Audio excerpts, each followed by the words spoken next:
I've worked on Wall Street during the financial crisis, right? There were hordes of people after Lehman crash. They were all going to business schools because they said this is a great opportunity because it's going to be a longer recovery. So I think you've got to keep investing in yourself.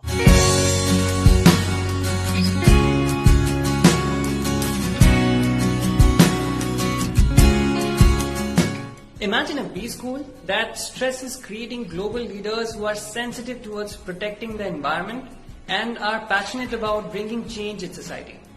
In today's day and time, this is a unique pedagogy that Universal Business School, located amidst the lush green surroundings near Karjat, follows. I welcome Tarun Anand, founder of Universal Business School, who started his career as a door-to-door salesperson and never looked back since then. We also have Vijay Tandon, Director of PGDM and International Programs at UBS, to make us understand what makes UBS special for creating leaders of tomorrow. Welcome both of you, and thanks for having this conversation with us. Thank you for having us. Thank you. Tarun, to begin with, you have worked with companies like HSBC, Standard Chartered, Thomson Reuters, before you decided to found Universal Business School in 2009. First of all, the decision to found a business school in the time when there was a recession looming, and a background which has HSBC, Standard Chartered and Thomson Reuters. How did this happen? I started, as you said, door-to-door salesperson, and it was amazing where you had so many doors slammed on your face and you need to find a way through those doors. And that's been the career which ended up me, I can say, smashing or shattering the proverbial glass ceiling at a Fortune 100 company. And I became the youngest Indian to join the board of this $40 billion corporation. So we were three global business leaders who had studied in the best business schools in the world, like Michigan Business School, Ross School of Business, Tuck Business School. And we had both graduated from Jamnalal Bajaj Institute of Management Science Studies and SPJMR. So we said, we've done business around the world, across 5 continents. Why not get global education to India? And that was our focal point, right? And we said, how are we going to do that? We said, let's focus on the 3E framework. This was a decade ago, right? And we wanted to make sure that the 3E was ethics, environment, and experiential learning. We got 60 global CEOs from top companies around the world like JP Morgan, Deutsche Bank, Barclays, GE, Novartis to come and join us in this journey to support us and endorse what we were trying to do. And we said, what can we do differently? And given our global exposure, we said, why can't we get the best practices in global education to India? We studied a lot of business schools, and we realized that the faculty in these business schools who are teaching leadership have not been leaders, right?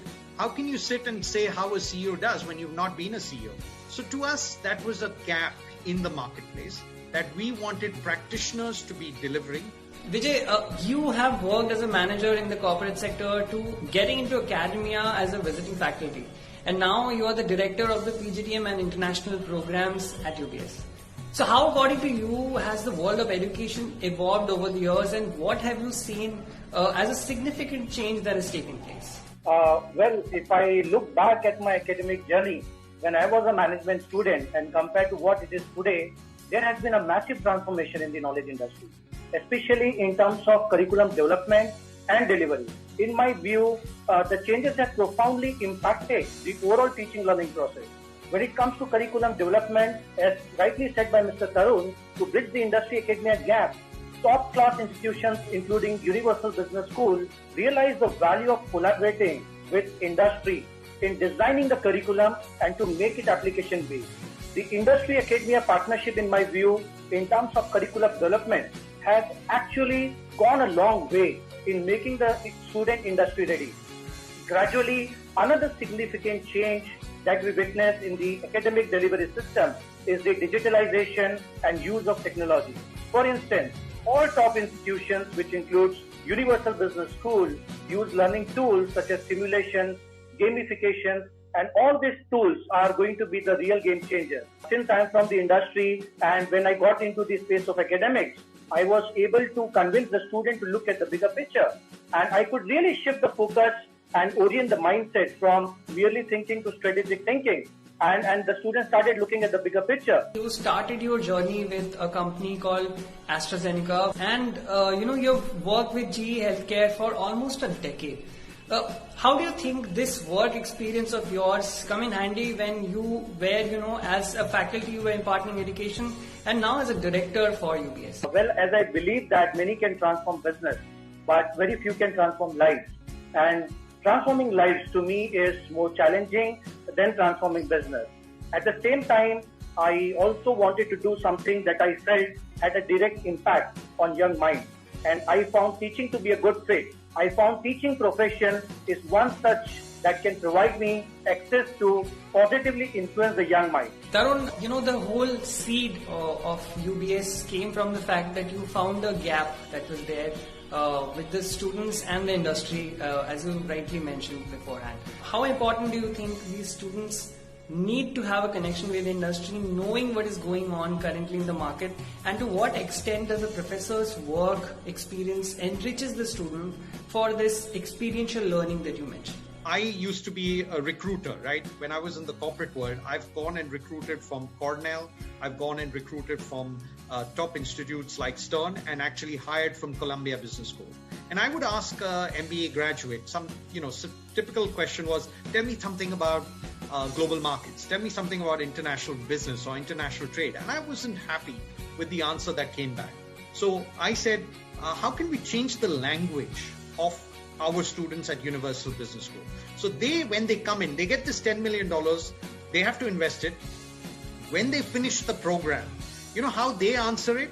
And this is taught by industry leading specialists, right? So the person who would lead this program is a treasurer of a French bank, right? He leads the program. Now, the students, when they've asked the same question I used to ask when I was recruiting international Ivy League students, the answer used to be something like this, right? I was given $10 million notional capital. I put $4 million in the Brazilian economy. When the Brazilian economy went down, I took that $4 million out. I put $1 million in the Japanese yen because Shinzo Abe, the Prime Minister of Japan, is raising interest rates. I put $1 million in the commodity markets in Australia because of inter-commodity boom between China and Australia. I decided to go long on e-commerce stocks like Alibaba and Baidu because they are competing with Amazon and Google. And with the final $1 million, I hammered the Indian rupee against the US dollar because the Indian government could not manage its current account deficit. Now, that's the kind of an answer I expect from a master's level student. You are a master's student. You've got to talk a different language. And that's what we do. So we connect the dots. They learn to be in the hot seat, very similar to a trader in Deutsche Bank, Frankfurt, or Citibank, New York. They are experiencing the same thing on a real-time basis. This is not at some game. This is not some simulation. This is live experiences. UBS believes in a concept called andragogy. What exactly is andragogy, if you can tell us to our viewers, and how important do you think andragogy is as a concept in today's world? Theories of pedagogy are not expansive enough to capture the idea of andragogy, which I'm going to talk it, which is the art and science of teaching adults, right? Andragogy emphasizes on a practical approach to promote the development of each student, and it's based on 6 principles. The first principle is that adults are internally motivated and self-directed. My faculty's role is to facilitate the movement in this adult learning journey and to foster their motivation. So interactive classrooms are going to be key. Adults bring life experiences and personal interests, right? We all have interests. We bring it to the table. So our job as faculty is to encourage these adults to share their experiences, right? We want to learn their experiences and then reflect on the learning. All adults are goal-oriented. They're not grade-oriented. They're not so bothered, what my grades are, but they want to make sure that they can really solve world problems, right? They want to make an impact in the world. So we need to make sure that we focus on the, hard skills, soft skills, deep domain knowledge that can unleash their learning in that sense so that they can achieve those goals. Then number 4, our students, all adults are relevance oriented, right? We need to tell them why they are studying a subject. What is the relevance in the real world? If you can't make those dots, you've lost the student. Adults are practical, so that's where experiential learning comes in, and I've been telling you about the wonderful work we are doing in experiential learning. So students have to try things, they have to experiment things, they have to experience it, they have to have an immersive learning, and they have to fail in the process rather than just to simply observe, right? That's what the traditional model was. I would like to know how andragogy is beneficial to the students, because you have been very closely associated with the students, you have seen them progress. How do you think the professors are implementing andragogy today? We have conceptualized many initiatives. To name a few, live and paid business consulting projects, experiential learning toolkits like Case Blazer, and you would be surprised to know that it's a 48-hour case study marathon. And like Mr. Tarun said, we do portfolio management via live trading sessions at our in-house Thomson Reuters Global Cross-Asset Trading Room. We do Try Business Championship where students can actually design a product, and not just that, they are really required to run a marketing campaign. And to add seriousness to this, these are all compulsory annual activities we have incorporated in the academic calendar. All these initiatives enable students to develop the required managerial skills, to name a few: strategic thinking, critical thinking, problem solving. They do learn decision-making skills. They do learn team dynamics, time management, and most importantly, agility. What are the kind of plans that you have for UBS? I know it's your brainchild, it's your baby, and you would like to nurture and nourish it further. I would like you to discuss some of the ideas that you have and how a student is at an advantageous position if he enrolls himself or herself to UBS at this point in time. Over the longer term, I think we want to diversify into multidisciplinary thinking, which we've done with technology and management. We've also done with liberal arts and economics in our undergraduate programs. So we'd like to take it further to law and science and so on. And that's our journey to create a world-class university. The most important part, which is very passionate, is to create compassionate global leaders who are ethical, right? That's very important, and who have sustainability at their heart. So we are India's first green business school. So we truly believe that the environment is something which is our responsibility to take care of, protect, and grow, so that we create the business leaders of tomorrow who are going to not only make a lot of money, and that's fine, that's great. In fact, you must. We call it the triple bottom line. The first is, of course, profits. The second is our students need to focus on the society. And third, our students need to focus on the environment. Tarun, I would like to know, from your own experience, do you also think that confidence is the key from door-to-door selling to now heading UBS and, have been part of so many businesses worldwide? What do you think a student should acquire in himself or herself to be prepared for the future? And do they need an MBA right now? We are in a war today. It's called the COVID war, right?